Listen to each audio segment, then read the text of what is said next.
está con nosotros Frida Holler. Anteriormente la hemos tenido en este mismo programa y es una satisfacción verla nuevamente aquí. Le damos la más cordial bienvenida. Ella es directora del Centro de Desarrollo Integral Frida Holler y además empresaria, comunicadora y autora de varias obras. Una de ellas, no sé si será la última, creo que no es la última, pero una de ellas se titula Ese dedo meñique. Sí. De modo que las preguntas que voy a hacer en este programa, todas ellas están basadas en textos que corresponden a este libro, ¿no? Bien.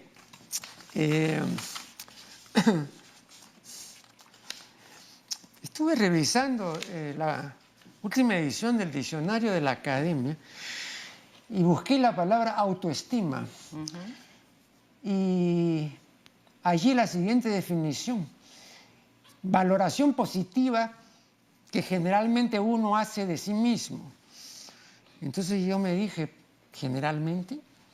O sea que ocasionalmente uno no hace esa valoración de sí mismo. Y si no la hace, entonces eso no es estima, sino lo contrario, la desestima. Entonces esa definición la juzgo criticable, ¿no? Porque, y justo la traí esto a colación porque quiero preguntarle, ¿por qué se les ha ocurrido decir que generalmente es una valoración, pues, o usted también cree que ocasionalmente uno que se estima, se desestima? Doctor, definitivamente eso es así. Nosotros lo vemos mucho en la escuela, por ejemplo, muchísimas mujeres que llegan con una autoestima en el suelo, que no se valoran, no se quieren, no se respetan, no se sienten merecedoras de las cosas buenas que les puede dar la vida. Es impresionante. O sea que eso que dice usted es cierto. Hay gente, hombres y mujeres, que no tienen esa autoestima Claro, bien, sólida, firme. Claro, no, pero yo me refería a esto que me parece que, tratándose de una definición del diccionario oficial de nuestra lengua, no está bien. Porque si la Academia dice que es la valoración positiva que generalmente uno hace de sí mismo, eso quiere decir, porque uno dice en general, quiere decir que ocasionalmente no es así. Sí. Y si ocasionalmente no es así, entonces uno no se estima ocasionalmente. Lo cual también es cierto en la vida diaria, ¿no? Sí. Pero en una definición de diccionario no. Porque entonces tenía que estar en cada caso aclarando, bueno, vean, las veces en que ocasionalmente es porque ha habido esto, o puede haberlo, ¿no? Pero eso no lo aclara. Sí, definitivamente. Yo sí pienso que ya es una palabra generalizada, además. Entonces, ya como que el diccionario tampoco no va a hacer hincapié en que si tienes una autoestima o te desestimas. No, ya las personas ya conocen lo que es la autoestima, pero le voy básicamente. a decir una cosa. La admisión del término en el diccionario de la Academia no es antigua.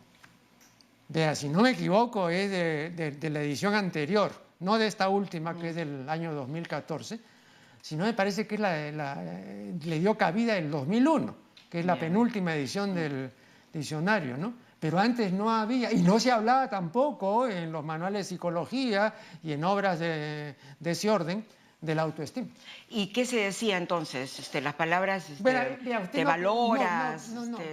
Creo que hay una serie de temas que son ahora de una indudable importancia, pero que en su momento, años atrás, no lo eran, o por lo menos no lo eran para la gente investigadora, la gente de estudio universitario. Le voy a mencionar. Por ejemplo, ahora es normal hablar de los conflictos entre padres e hijos, ¿no? Y cómo se ventilan esos conflictos, y qué agresiones hay, y qué manera hay de paliar el asunto, etc. Sí. Busque usted en los manuales anteriores a 1955, uno de esos manuales, que hay varios, yo los mostré un día aquí, y no hay ningún artículo dedicado a eso. Entonces, según eso, no existía el conflicto entre padres e hijos. Y yo recuerdo, y usted también lo tiene que recordar, que esa preeminencia que adquieren los hijos, o sobre todo los jóvenes, es un fenómeno del año 50, porque yo del año 50 he visto cómo se pasa la película de James Dean, Rebelde sin causa, un éxito así impresionante, y vemos por primera vez a un hijo gritándole a su padre, y agrediéndolo, y agarrando el carro y mandándose mudar. Eso nunca lo habíamos visto y todo el mundo aplaudía, ¿no? O sea, ese tipo de rebeldía... O de repente esas cosas se tenían dentro del closet también. Sí, ¿no? no, pero no se manifestaban no así se manifestaban, abiertamente y entonces obvio. tampoco eran motivo de estudio, ¿no? Por eso le claro, digo yo, claro. es sorprendente porque ahora eso es una cuestión, digamos, que todos los especialistas tratan. O son como los niños de ahora, ¿no? Los que tienen habilidades diferentes. Antes, ¿quién los tenía también encerrados? Nadie se sentía con la suficiente autoestima en ese sentido de sacar a un niño que no estuviera supuestamente como normal. Sí. Ahora no, ahora hay una cantidad de criaturas increíbles, maravillosas, ¿no? Como el autismo, el Asperger, la falta de oxigenación, etcétera. Y ya no hay nada de ese problema que había antes. Entonces, ¿las épocas cambian? Sí. Para algunas cosas para bien y otras para no tanto, ¿no? Claro. Pero sí recuerdo yo, hay temas que se han actualizado por algún detalle a veces o por alguna circunstancia que dispara pues el asunto, ¿no? Aquí usted tiene un pentálogo para ser feliz, ¿no? No es un decálogo, es un pentálogo. Y entonces el tercer mandamiento dice, libere su corazón de odio.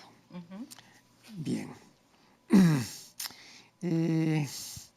Aquí el problema es que el odio, o sea, este sentimiento negativo, esta aversión, este rechazo, ¿no? Hacia algo o hacia alguien cuyo mal se desea. Este odio, ¿no? Viene siempre acompañado del amor.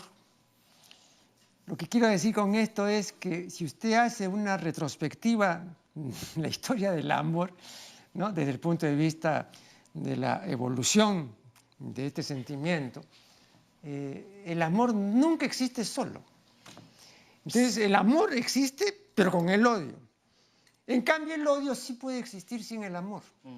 Por eso los etólogos han llegado a decir que el amor es un hijo del odio, porque si no hay el odio, el amor no... Bueno, claro, se refieren al hecho, por ejemplo, de especies antiguas, muy arcaicas, por ejemplo, los reptiles, ¿no?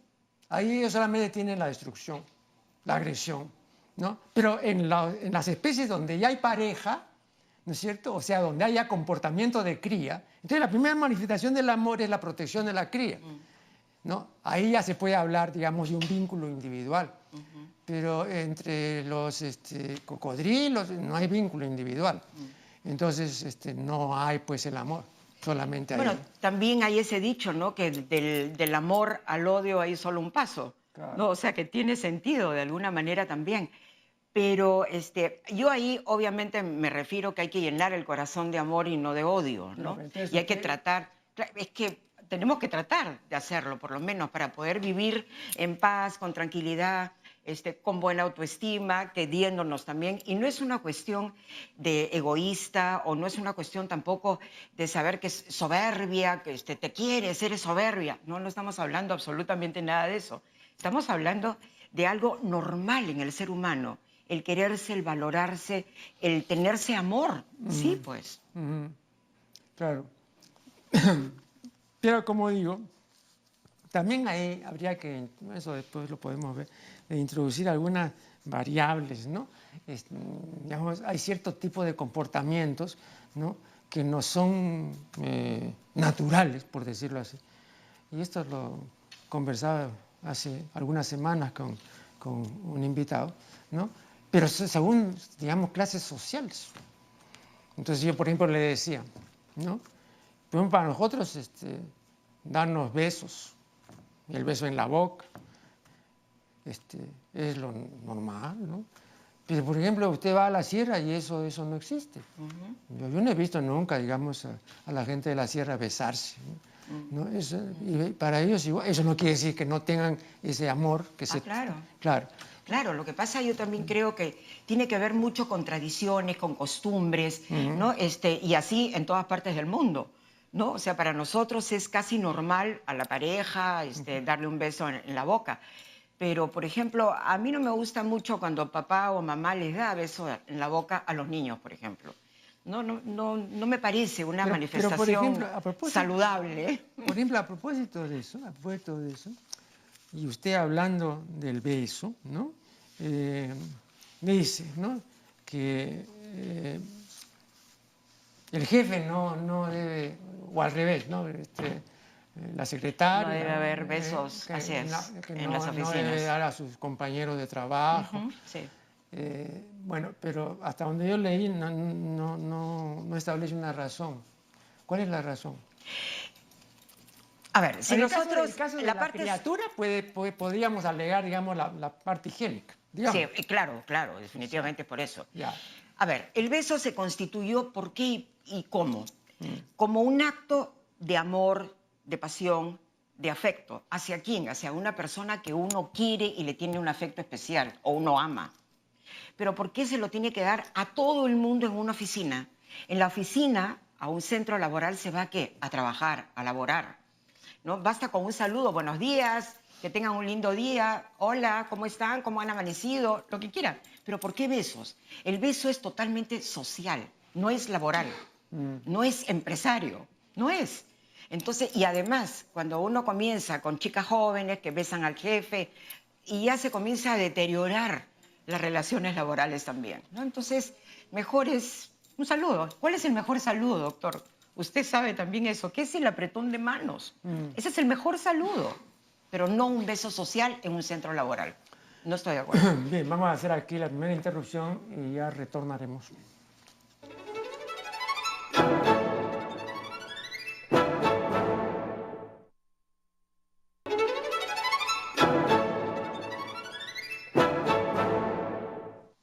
Seguimos dialogando con Frida Holler. Uno de los mandamientos de su pentálogo dice, viva humildemente. Entonces, vivir humildemente debe entenderse, supongo, en el sentido de tener conocimiento de las limitaciones y debilidades de uno. Claro. Y con ese conocimiento vivir en consecuencia. Pero acá hay una dificultad, ¿no? No todos, al revés, pocos son los que tienen conciencia de estas debilidades y de estas limitaciones. Y entonces, desde que Dyer hizo creer a medio mundo que el cielo era el límite, entonces hay gente que dice, no, yo sí puedo. Pero aún así, doctor, el cielo puede seguir siendo el límite, de acuerdo al doctor Dyer. Pero eso no quiere decir que uno tenga que ser ególatra, ni soberbia, ni creerse mejor que los demás. O sea, la vida puede estar en humildad. Pero usted no dice nada de acá de egolatría. Bueno, nada. Lo que pasa, doctor, también que usted me decía que ese es el último libro. Este fue el primer libro. Ajá. Acuérdese que fue el primero. Y usted lo presentó también hace 11, 12 años. Sí. Y lo que pasa es que hay muchas cosas que sí las he actualizado en esta nueva versión. Pero es el primer libro, ¿no? Entonces, obviamente hay una situación también... Mi querida Frida, pero la clase permanece. O sea, una cuestión, digamos, de una década de diferencia, eso no establece una nueva clase, ¿no? Puede establecer quizá algún correctivo menor, pero creo que la persona, como en este caso usted, que tiene una clase establecida, no se va a preocupar de que pasaron 10 años y... ¿no? No, para nada. Lo que yo me refiero básicamente es saber que todos somos un producto, ¿no es cierto? Tenemos una marca personal de alguna manera. Entonces, saber esa marca hasta dónde tiene sus propios límites. O sea, la persona no puede avasallar a otras porque tiene una marca reconocida o porque se cree mejor que los demás. A eso es lo que básicamente yo me refiero, a esa humildad. A esa humildad de entregar amor, de ser una persona solidaria con los más necesitados, de tener una vida espiritual recargada. O sea, a eso me refiero básicamente. Claro, en esa medida sí estoy completamente de acuerdo con usted, pero yo añadiría que tal vez esa regla no rige cuando se trata de personas que salen fuera de lo común. O sea, personas que por sus propios méritos en diferentes campos, el arte, la literatura, tienen valores, digamos, que no son los valores de los demás. Te voy a mencionar. Y que además, claro, visto con otra mirada, podrían ser manifestaciones de egolatría o de suficiencia intolerable, etc., ¿no? Cuando el rey Alfonso XIII impuso una condecoración a don Miguel de Unamuno, que por entonces era, como usted sabe, rector de la Universidad de Salamanca. Se la impuso en reconocimiento de toda la obra muy importante de Unamuno, ¿no? Y le dijo, don Miguel, le impongo esta condecoración porque usted se lo merece. Y don Unamuno dijo, pero claro que me lo merezco, majestad. Bueno, eso no puede ser para un lector común una manifestación de humildad, ¿no es cierto? Pero dicho quizás por Unamuno, ¿no? Y no cayó mala, porque dice que Alfonso XIII se rió, pues, ¿no? Y luego, por ejemplo, le cuento otro caso de estos, el de Beethoven, un músico excepcional. Pero su ayudante en una composición le hizo notar al maestro que en tal composición había 2 quintas seguidas, cosa que vedaban todos los manuales de armonía de su época. Y Beethoven le dijo, que lo prohíbe, bueno, yo lo autorizo, pues déjalo así. ¿Pero por qué? Porque era Beethoven, ¿no es cierto? Entonces también hay una cuestión de dónde está la clase, ¿no? Ya, en este caso, pues es un tipo excepcional, ya ahí está pues la clase. La clase y además, otra vez regresando al término de autoestima, o sea, una autoestima firme y sólida. Yo lo autorizo porque yo quiero que esa nota esté ahí, claro, porque es mi obra, es válido. Eso es válido, por ahí no está pecando de humildad. Pero no solamente porque es su obra, sino porque yo tengo la autoridad de que eso sea así. O sea, que va contra las reglas. Claro, va contra las reglas, ¿no? Sí. Vea, hay otra, con esto termino, hay otro ejemplo que eso lo cuenta, me parece Anatole France o uno, no recuerdo bien, pero que otro autor también famoso, de Balzac, ¿no? No, Théophile Gautier, que cuenta esto en sus recuerdos de Balzac, ¿no? Dice que recuerda en una ocasión que lo invitan a Balzac a una gran recepción, ¿no? Donde están pues los magnates y los linajudos y todo, y Balzac siempre con su chaleco amarillo y su bastón, ¿no? Y diciendo cosas y siempre impactando a la gente, porque Balzac era así. Y entonces dialoga con una señora y le dice Balzac, señora, a mí me encantan las personas extraordinarias. Ah, sí, qué bien, sí. Precisamente yo soy una de ellas. Modestamente. Dicho por él, pues, ¿no? Claro. Sí, entonces uno no puede tomarlo eso, digamos, como una manifestación de sobradera, ¿no? Creo que no. Pero, doctor, así como hay estas personalidades que sí son reconocidas realmente en el mundo entero, ¿no? Ese desborde de autosuficiencia o de orgullo o de lo que fuera, también hay personas que nosotros nos codeamos día a día que se creen lo máximo, no, claro, que es, o sea, eso es terrible, pues, doctor. Ahí sí es terrible. Sí. Eso es terrible, ¿no? Sí. Porque ahí sí están muy lejos, obviamente, de la humildad total. Así es, sí, efectivamente. Bueno,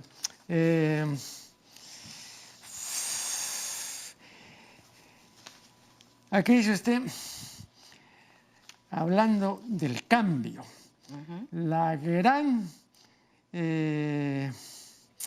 maravilla de los seres humanos es que pues podemos evolucionar, podemos cambiar. Podemos ser mejores, ¿no? Claro. Pero una de las cosas características del ser humano es que el cambio necesita del esfuerzo y de la perseverancia. Sí. Y el ser humano siempre le ha repugnado esforzarse, ¿no? Entonces siempre le ha querido incursionar por la senda fácil, ¿no? Sí. Entonces cuando usted le propone un cambio existencial, pues no es sencillo y tampoco es de un mes para otro. Se puede tomarle muchos años y tal vez toda una vida, ¿no? Entonces cuando usted habla de este cambio, usted se está refiriendo a las personas que tienen las condiciones para poder intentar el cambio. Pero no creo que esté hablando de una generalidad de personas que ni siquiera han pensado en cambiar, ¿no? Eso es más bueno, serio. Pero, doctor, qué terrible debe ser pasar toda una vida en la monotonía total de la conducta, de lo que piensa, de lo que siente, de lo que lee, de lo que ve en televisión. O sea, debe ser terrible. Por eso es que hay mucha gente que se queda en mediocre, porque no están dispuestos al cambio. Sí tenemos que reconocer que el cambio es dificilísimo para todo el mundo, porque estamos acostumbrados a ciertos hábitos, ¿no? A tener siempre lo mismo cada día, ya sé por dónde me voy a mi oficina, qué cosa como, a la hora que desayuno, a la hora que me levanto. O sea, Está bien, pero podemos cambiar. Obviamente este vaso no va a cambiar porque fue hecho así, Claro. pero nosotros seres humanos estamos casi en la obligación de un cambio. Y saber qué cosa es lo que me va a hacer mejor, qué cosa es lo que tengo que cambiar para mejorar. Básicamente de eso se trata el cambio. No se trata para las cosas negativas. Se trata de cambiar para mejorar yo como persona, culturalmente, educadamente, para hacerlo en mi evento social, en los eventos de la oficina, cómo mejoro mi trabajo. A eso es lo que yo me refiero que tenemos que cambiar, porque si no, la gente se queda ahí mediocre y no avanzan en el cambio. Yo recuerdo que el filósofo francés Jean-Paul Sartre decía que él también, claro, estaba de acuerdo con la posibilidad del cambio, pero que había observado algo que además todo el mundo puede observar, y es que la mayor parte de las personas no puede realizar pequeños cambios, ¿no? Entonces, si esta persona no puede, por ejemplo, cambiar un hábito alimentario o no puede cambiar la simpatía por un equipo de fútbol y pasarse a otro equipo, porque no puede, ¿no es cierto? Son adhesiones ya. No, eso sí es imposible. Claro. Entonces, si eso lo vemos en la vida diaria, entonces pedir un cambio general, un cambio existencial, es mucho más arduo, ¿no? Claro, claro, pero acuérdese que también los cambios no se dan de la noche a la mañana, no hay una especie de metamorfosis de cambio, ¿no? Usted habla, por ejemplo, de un pan alimenticio. Yo soy vegetariana, tengo hace 28 años. Ya. Igual, para cambiar de comer carnes rojas a no comerlas, yo sí fui radical, o sea, no, nunca más carnes rojas.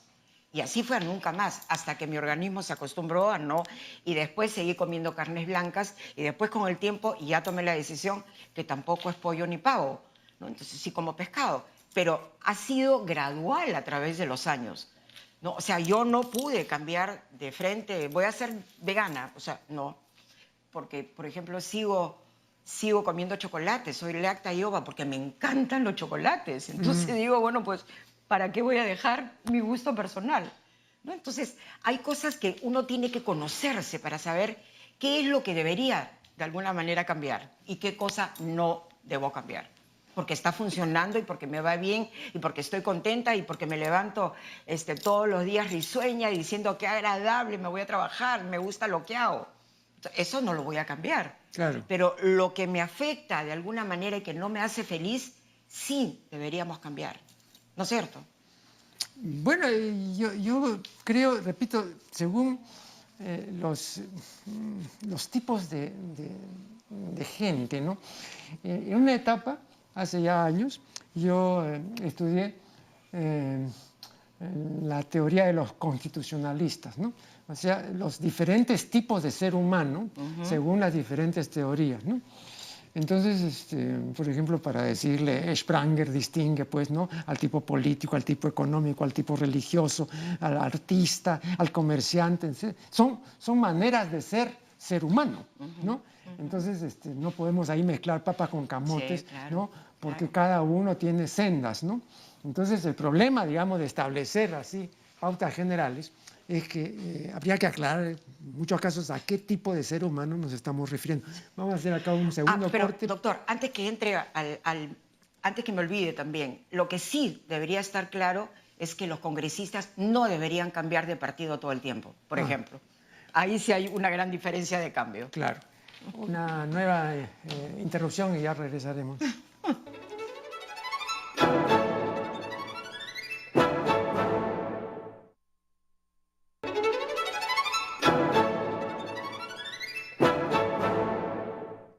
Seguimos dialogando con Frida Holler. Usted dice en la página 27 que el ser humano está despersonalizándose, ¿no? Está actuando como autómata, ¿no? Como si fuera una marioneta.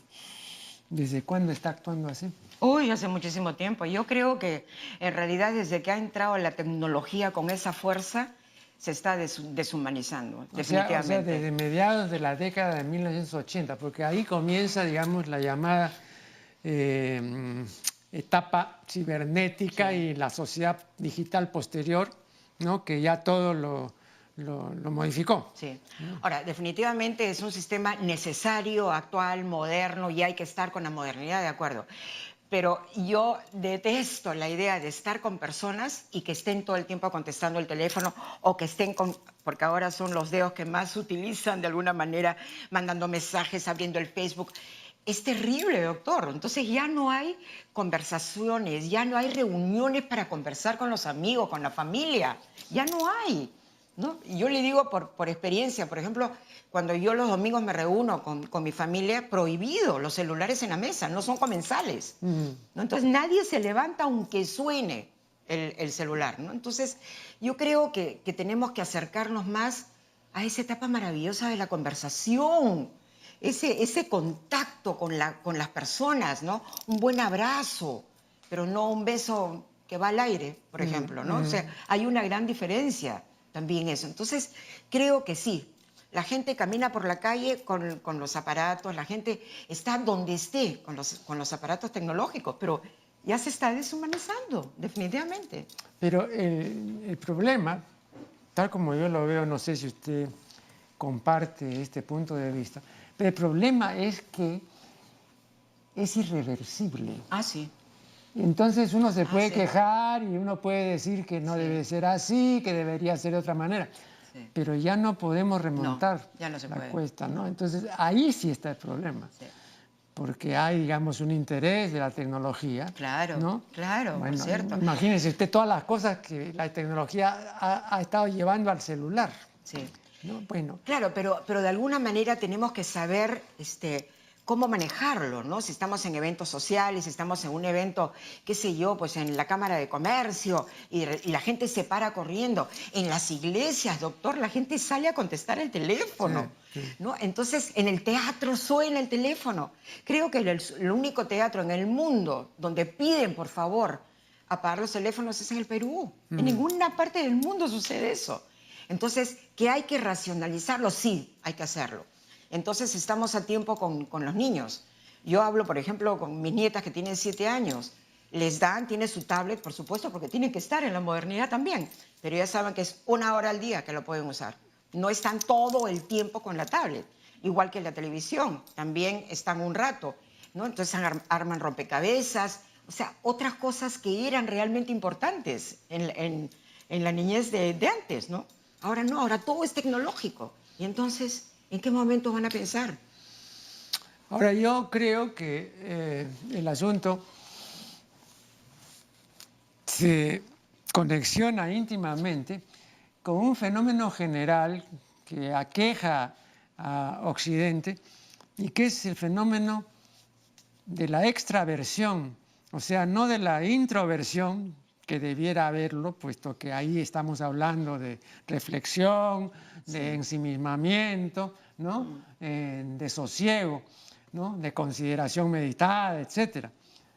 Pero la tecnología lo que ha posibilitado es que uno cada vez salga más de sí, ¿no? Entonces cada vez nosotros nos proyectamos hacia lo exterior a través de los sentidos. Sí. Si la tecnología satisface esa proyección, entonces yo no veo qué camino de regreso hay.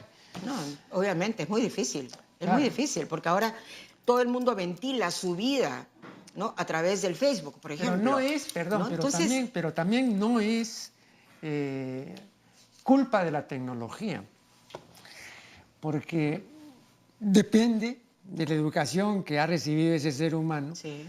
Para poner un contrapeso, pero ese contrapeso no se pone. Entonces, lógicamente, la tecnología avasalla porque facilita las cosas. Pero en la medida en que la facilita, despersonaliza también, pues, ¿no? ¿no? Entonces hace que la persona sea más vacía. Sí, ¿no? Claro. Es como las personas que dicen, tengo 500 amigos. ¿500 amigos virtuales? ¿Eso se llama amigos? ¿No? Entonces ya no hay una diferencia entre quiénes son realmente las personas amigas y quiénes son los conocidos o los que dan el like, ¿no? Que no tiene mayormente importancia, pero la gente piensa que sí, y eso es también, fíjese, curioso, es autoestima. ¿Cuánta gente tengo? Entonces estoy mejor ubicado en la sociedad. Y eso no es real de ninguna manera, ¿no? No. Entonces pierden esos likes y se caen. Se desestiman, pues ahí. Claro. ¿no? Entonces, es una situación que hay que dosificarlo, de hecho. Yo estoy convencida de eso. Pero tomará pues un buen tiempo, ¿no? Eso Sí. también es otra de las, ¿no?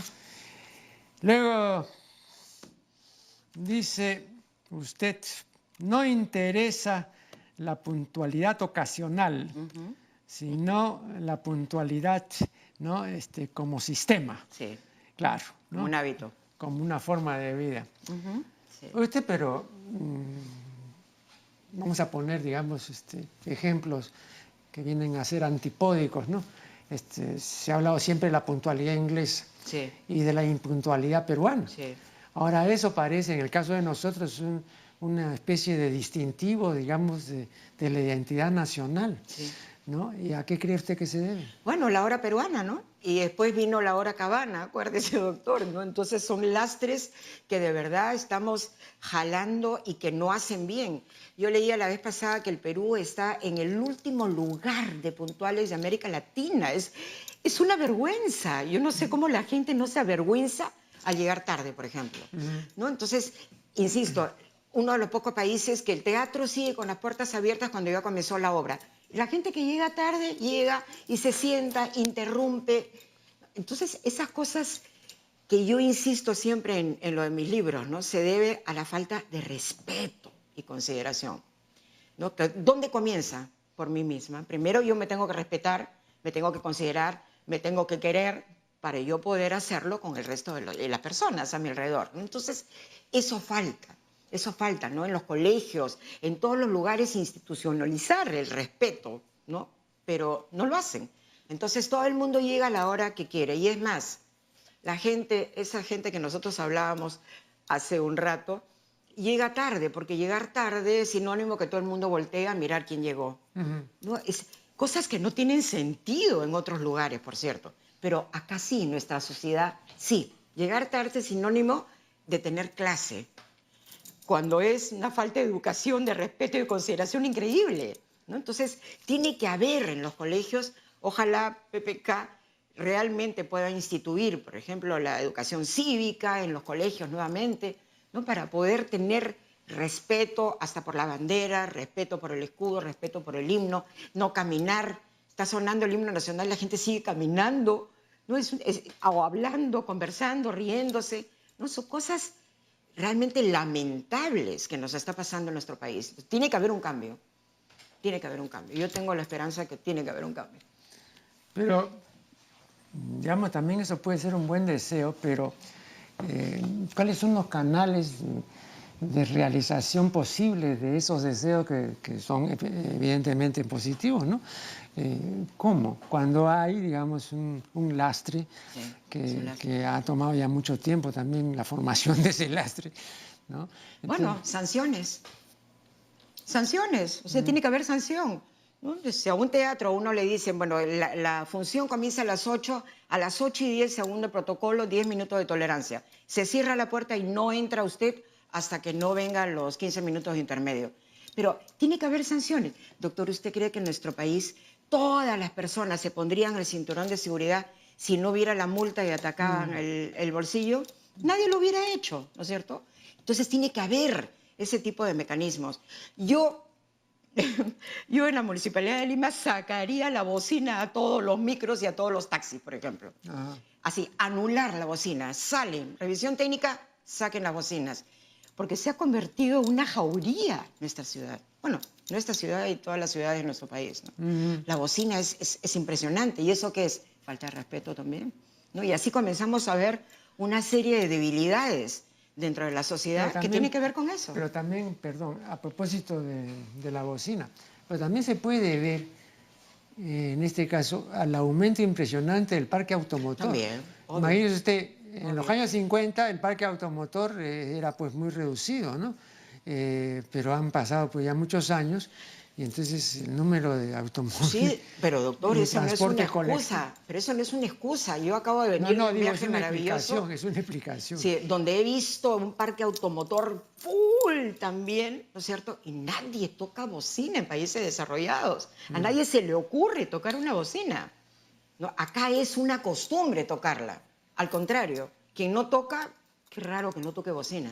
¿Y por qué cree usted que se eliminaron de los colegios, entre otros cursos, el curso de educación cívica? ¿Por qué se eliminó? Bueno, yo creo que fue en Esa una fue la época de Velasco, ¿no? Sí, la época de Velasco. Ajá. Sí. Bueno, y esa es una época también que el señor Velasco decía que había que tocarse el corazón para cantar el himno. Y eso tampoco es válido, porque solamente los militares, ¿no?, deben tener esa posición para cantar el himno, pero nosotros, la gente normal y silvestre, no tiene por qué. Y es algo que todavía se hace. Ajá. Y hasta en los colegios también se hace. Bueno, vamos a hacer acá una última interrupción y ya volveremos.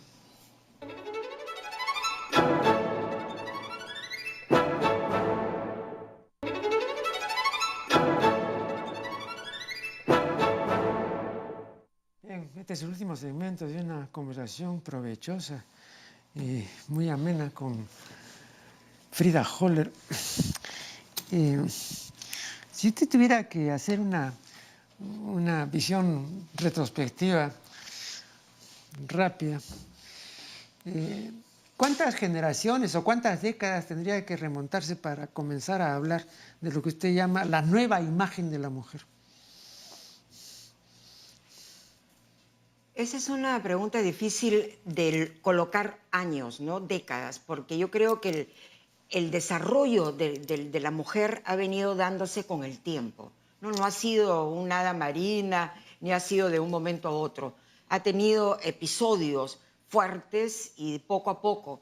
Ahora, que todavía falta un montón definitivamente. Pero permítame una interrupción. ¿Sabe por qué le decía desde cuándo?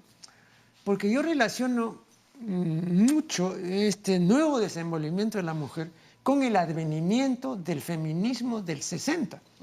Entonces, cuando en los 60 comienza el nuevo feminismo, porque hubo uno antiguo que eran las sufragistas, ¿no? Cuando comienza, ¿no?, la contracultura, cuando comienza, digamos, el movimiento de los jóvenes y el mayo francés del 68, etcétera, todo eso, ¿no? Y ahí está también el movimiento de la mujer. Sí, o claro. sea, digamos, es una revalorización de la mujer, ¿no? Lo que pasa es que yo no tengo y su aquí memoria. Mismo, no, pero aquí mismo, no, pero es que no fue un movimiento de aquí. Estamos hablando que este es un movimiento que se da en los Estados Unidos, sí, y en Europa también, sí, ¿no? Y luego aquí sí se da en los años 70. Yo he visto que unas mujeres marchaban frente al Sheraton, sí, ¿no?, y hacían, sí, sus protestas, etcétera, ¿no? Sí, sí. Pero hubo entonces una nueva imagen, ¿no?, de la mujer, que yo recuerdo, esto sabe por qué muy bien, porque por entonces, en la década del 70, vino aquí una autora de origen alemán, pero que en realidad era argentina, o digamos, quizá pues argentina, alemana, no sé, ¿no? Que se llamaba El varón domado. Ah, sí. ¿Se acuerda usted? Esther Vilar. Claro, Esther Vilar. me acuerdo haberlo leído. Claro, sí, Esther sí. Vilar, que luego sacó otro que se llamaba, ¿no? Varios Sí, más sí, sacó. sí. Bueno, pero ella decía de que esos movimientos eran justamente al contrario, negativos para la mujer, que siempre había vivido de la farsa anterior. Entonces ella lo que decía es, pero ustedes no se dan cuenta de que hasta este momento, bueno, todo les sonreía y todo, porque ustedes eran las que en algún momento iban a ser elegidas pues por el galán de turno o por el millonario de turno, etcétera, ¿no? Pero ahora que se han puesto rebeldes y que hablan de la liberación, y ya no se van a acercar tan fácilmente. Recuerdo que hubo todo un movimiento. Sí, recuerdo. Ahora, los extremos obviamente siempre son censurables, ¿no? Entonces, cuando hablamos, por ejemplo, de la época de las feministas, eran recalcitrantes, ¿no? No entendían razones, o sea, era un movimiento, obviamente, que tuvo que salir en esas épocas. Pero ahora las feministas ya no son lo que eran hace 30 años atrás, ¿no? Ni mucho menos. Entonces, yo sí creo que las épocas van cambiando definitivamente. Y la mujer, pues ya la mujer tiene un espacio no solamente en el aspecto social, sino en el aspecto, y hemos visto también hasta congresal, ¿no? En la parte política, en la parte, o sea, la mujer tiene un peso, ¿no? Entonces yo sí creo que eso es válido. Insisto, todavía nos falta mucho para igualar en todo sentido, inclusive los sueldos en las empresas de hombres con mujeres teniendo la misma función, ¿no? Entonces, hay una diferencia, desafortunadamente, sí la hay. Pero que estamos mejorando, yo sí creo que hemos mejorado muchísimo. Yo recuerdo, usted, que tuve ocasión de conocer y de conversar más de una vez con la que fue, si no me equivoco, la primera senadora, Irene Silva de Santolaya. Ah, bueno, ella tuvo también algo que ver con la educación, ¿no? Claro. Donde me acuerdo. Dirigía el Instituto de Educación Superior. Ay, a ver, claro. Y yo he tenido ocasión de conversar más de una vez con ella. Posteriormente la hija tomó la dirección.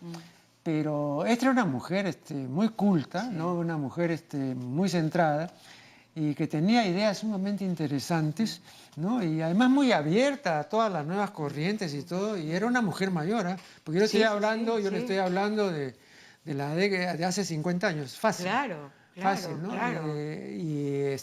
Pero ya había entonces, ¿no? Una posibilidad, ¿no? Claro, pero eran también aisladas, ¿no? Aisladas las personas como la señora Santisteban. O sea, eran personas aisladas que eran personas cultas, inteligentes, que creían además en su género. Entonces, hicieron una revolución realmente, ¿no? En la parte de lo que era educación y todo eso. Y estoy convencida que hay muchas personas con muchísimo talento y que también hacen lo suyo y que no son pues reconocidas, ¿no? Pero que existen por todos lados, ¿no? Siempre he dicho que la mano que mece la cuna en la humanidad es una mano femenina. Y también se relaciona esto con el hecho de la educación posterior, por supuesto. Vea usted, por ejemplo, en las mujeres ilustres que hemos tenido, todas son educadoras, ¿no? María Jesús Alvarado, ¿no? Elvira García, ¿no? Dahmer, en fin, ¿no? Esa es una de las preguntas que siempre me hacen, por ejemplo, doctor. ¿Por qué le escribes a la mujer? Yo tengo solo un libro, ¿no? Que es Usted, Código de un Buen Negocio, que está escrito para ustedes los varones. Pero yo le escribo a la mujer porque siempre he sentido que la mujer es eje de una sociedad. La mujer es la que enseña, la mujer es la que educa, la mujer es la que tiene paciencia. O sea, la mujer es eje, ¿no? O sea, yo le seguiré escribiendo definitivamente a la mujer, ¿no? Porque sí considero que tiene un papel importantísimo en la sociedad en que se vive. Yo recuerdo que una de las cosas que motivó más de una discusión y que fue una propuesta, digamos, feminista, es la propuesta de que por qué no se paga lo que ellos llamaban el trabajo invisible. El trabajo invisible es el trabajo del ama de casa, claro, ¿no es cierto? Claro. Entonces esta persona, digamos, sacrificada, que tiene que hacer la limpieza, que cocinar, que cuidar a los hijos, todo, ¿no? Y que en esa medida también es una vida entregada al servicio de los demás, pero que peligrosamente, y porque esto también lo han criticado, pues no, entonces se resume en esta imagen de Cornelia con sus hijos, ¿no? Cuando dijo, aquí están mis joyas. O sea, son esas joyas que han costado la vida de esta persona y que no ha podido esta persona volar por sí propia, ¿no? Educarse en estudios superiores y en salir de ese mundo, digamos, que es el mundo del hogar, que es el mundo de la mujer, ¿no? Yo me acuerdo una vez, doctor, también que tuve ocasión de estar con un grupo de amas de casa. Y ellas decían que muchas veces no se sentían bien con el oficio que tenían que realizar como solo amas de casa. Yo me acuerdo que yo le decía, pero ustedes se han olvidado que son administradoras. De repente no han pasado por la universidad, pero tienen una administración. La casa, el hogar, es una empresa. Chiquita, pero es una empresa. Ustedes la administran. O sea, ¿por qué no cambian esa palabra de ama de casa, de repente, si no les gusta, y se pone como administradora de mi hogar? Entonces todas, ¡ay!, aplaudían, como que habían descubierto, ¿no?, una nueva carrera, entre comillas. Bueno, ¿no? pero antes, cuando había la llamada libreta electoral, sí, y ahí decía ocupación, decía sí, su casa. Sí, claro. Sí, mucho tiempo. Claro, yo me acuerdo de mi mamá, que tenía el DNI así. Su casa. Su casa, pues. Sí. Y entonces se sentían mal también muchas mujeres. ¿Por qué? Porque decir su casa era como minimizar el trabajo que estaban desarrollando, ¿no? Cuando es tan loable. ¿Qué pasaría en los hogares si no fuera la mamá, ¿no?, realmente la reina de la casa? Pero desde que la mujer tuvo ya el acceso, digamos, a la vía universitaria, primero a la educación superior que antes no tenía, pero luego entró en la vía universitaria, pero todavía con una serie de limitaciones y de temores. Le voy a contar una anécdota rápidamente. Bueno, yo era muy pequeño por entonces, ¿no? Estamos hablando de fines de la década de 1940. Pero recuerdo el episodio. Mi padre había invitado, como siempre solía invitar cada 15 o 20 días a algún amigo de la universidad o en fin de la infancia, para recordar viejos tiempos y para conversar. Entonces, un día invitó a un señor que tenía 2 hijas, en edad casadera o en edad universitaria, me parece. Sí, en edad universitaria. Tenían 17 o 19 años o algo así. Entonces yo lo que recuerdo perfectamente es que en un momento de la conversación, ya estábamos en el comedor, le dijo, bueno, ¿y cuándo piensan tus hijas presentarse en la universidad, no? ¿Cuándo piensan ingresar? Nunca. ¿Cómo nunca? El papá fue el que dijo. Claro, nunca. ¿Cómo nunca? ¿Pero por qué? Entonces la respuesta que dio era pues una cosa que ahora no se entiende muy bien, pero posiblemente en esa época, le estoy hablando de hace 50 años, para él era una verdadera preocupación. No, nunca, dijo, porque yo no quiero que salgan embarazadas. Entonces, el hecho de que la mujer fuese a la universidad, en este caso la Universidad de San Marcos, era un peligro, ¿no? Porque iba a incursionar pues, en una maternidad que no estaba aprobada pues, de orden social, ¿no? Sí. Qué locura. Y no era, y no era una voz aislada. Mucha gente que tenía, digamos, prole numerosa y varias hijas, evitaba. Bueno, lo que pasa también que no solo evitaban que fueran a estudiar a la universidad, sino que estaban criadas solamente para ser buenas esposas, buenas amantes y buenas mamás, pero después nada más, ¿no? Entonces llegas a una edad que tienes que casarte, ¿no? Y esa era la carrera de la mujer. Afortunadamente, pues eso ha variado, ¿no? Entonces ahora las mujeres se desarrollan con sus sueños, sus ilusiones, lo que quieren hacer en la vida, y eso me parece realmente maravilloso, maravilloso. Bien, el tiempo se ha vencido y lo único que me queda es agradecer una vez más la valiosa presencia y la cooperación, por supuesto, de Frida Holler. Gracias, y doctor. con ustedes será hasta el programa siguiente.